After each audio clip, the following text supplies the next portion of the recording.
యాభై కోట్ల మీద వ్యవసాయ రంగాన్ని సంస్థలు పెట్టిన మోడీ విధానం మీద, అలాగే వ్యవసాయ రంగాన్ని కార్పొరేట్ శక్తులకు అప్పచెప్పేటువంటి ప్రజా వ్యతిరేక విధానాల మీద ఈనాడు మోడీ ఏదైతే ఈనాడు మరి వ్యవసాయ రంగాన్ని కార్పొరేట్ శక్తులకి అప్పగించడానికి ఇటువంటి విధానం అవలంబిస్తున్న వాటి మీద ఈనాడు దేశవ్యాప్తంగా ఈ ర్యాలీలు చేయాలని చెప్పి కూడా జరిగింది ప్రజా సంఘాలు. కానీ ఈనాడు చూసుకున్నట్లయితే మోడీ వచ్చిన తర్వాత గత మాదిరిగానే ఇంకా మరింత ముందుకు దూకుడు పెంచే విధంగా, వ్యవసాయ రంగాన్ని సంక్షోభం పెట్టే విధంగా, సబ్సిడీలని రద్దు చేసే విధంగా, వ్యవసాయ రంగాన్ని కార్పొరేట్ వాళ్ళకి అప్పచెప్పే విధంగా ఈనాడు మరి ఎన్నో ఏళ్లుగా పోరాటం చేసే కార్మికుల చట్టాలు సాధించుకుంటే అటువంటి కార్మిక చట్టాలను 4 కోట్లుగా విభజించి కార్పొరేట్ వాళ్ళకి పెట్టుబడిదారులకి వీలుండే విధంగా ఈనాడు మోడీ ప్రభుత్వం చేయడం జరుగుతుంది. ఆనాడు మోడీ ప్రభుత్వం ఏం చెప్పాడంటే, ఈనాడు చెప్తా ఉన్నాడు రైతులు సబ్సిడీలు ఇస్తామని చెప్పన్నారు, కానీ సబ్సిడీ కట్ చేయడం జరిగింది. పురుగు మందులు కానీ వ్యవసాయం ఉన్నటువంటి అన్ని రకాల మందులు ఈనాడు ధరలో ఆకలి. ఆయన ఏం చెప్తున్నారంటే 55,000 కోట్లు సబ్సిడీ ఇచ్చాక రైతులకు చెప్తా ఉన్నారు. నువ్వు ఒకటి అడుగుతున్నావు, నీవు అధికారులకు వచ్చిన తర్వాత 13 లక్షల కోట్ల రూపాయలు ఈనాడు కార్పొరేట్ వాళ్ళకి ఈనాడు సబ్సిడీ ఇచ్చి నువ్వు రుణాలు మాఫీ చేసావు.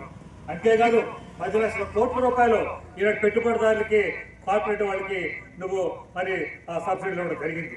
మరి 24 లక్షల కోట్ల సుమారు నువ్వు కార్పొరేట్ వాళ్ళు పెట్టుబడిదారులకి నువ్వు వాళ్ళకి మేలు చేస్తే 58,000 కోట్లు 46,000 కోట్లు ఈ కార్పొరేట్ కంపెనీకి ఈనాడు వాళ్ళకి అప్పచెప్పడానికి వాళ్ళకి బిల్లు చెల్లించి సరిపోతుంది.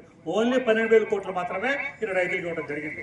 ఈనాడు లెక్కలు చూసుకున్నట్టు మోడీ గత ఎన్నికల్లో ఏదైతే హామీ ఇచ్చాడో హామీ విరుద్ధంగా ఈనాడు మొత్తం దేశవ్యాప్తంగా 75% ఈనాడు మరి పేదవాళ్ళు, కూలీలు, వ్యవసాయ కార్మికులు, వ్యవసాయ రంగం మీద ఆధారపడుతున్నటువంటి ఈ జనాన్ని మరి రైతే దేశాన్ని వెన్నుముక్కనటువంటి మోడీ మరి ఈనాడు రైతు నోటు మట్టి కొట్టే విధంగా విధానం అమలుతున్నాడు.